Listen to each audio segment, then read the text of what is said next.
Hi, Mr. Zaho. So, if we start with the swing on the left-hand side first of all, so I can see from the swing, obviously you're a relatively, a good player. It's a very good swing, and there's some very good stuff going on in there. If we start with the swing on the left-hand side, the amount of shaft lean that you've got with the driver to start off with, it's a little bit too much. Um, the concept with the driver really is the loft of the golf club will increase as you're hitting the golf ball. So if you have got a drive with sort of 10 degrees on, the idea is that there's going to be more loft on the club as the club hits the ball, it impacts.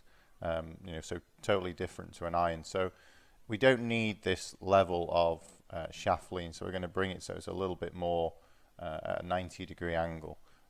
You can see as you're coming and hitting into the ball, there's a lot of what you would call shaft lean there.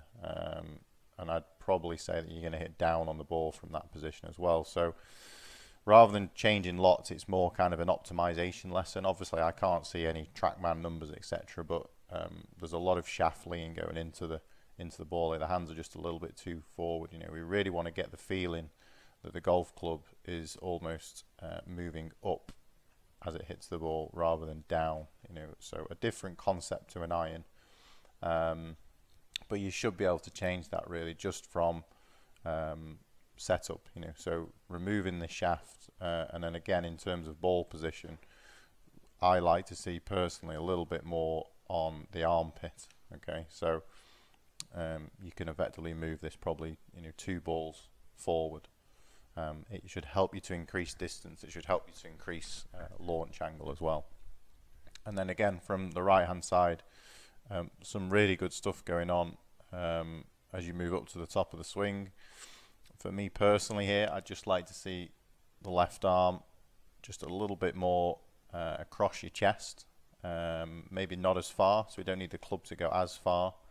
Again, that's just moving through. If you go from P1, which is set up, as we move back to here, okay, we'd want to now feel that the arm carries on going behind you rather than a lift up, gets a little bit more behind you, and again stopping in this sort of position here.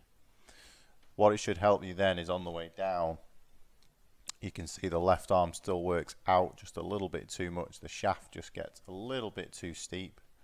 Okay, so it starts to point just inside of the ball at this position. Ideally we just want the hands just set a little bit more back behind you, and then the shaft just a little bit shallower. You should be able to achieve this just by a slightly shorter swing, and getting obviously the lead arm a little bit more across your chest as opposed to it being so high.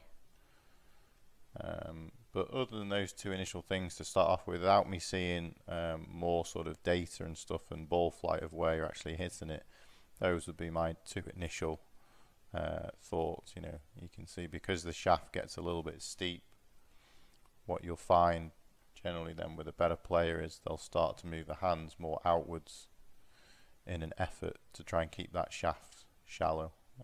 But there's some really good stuff going on. Yeah, really good.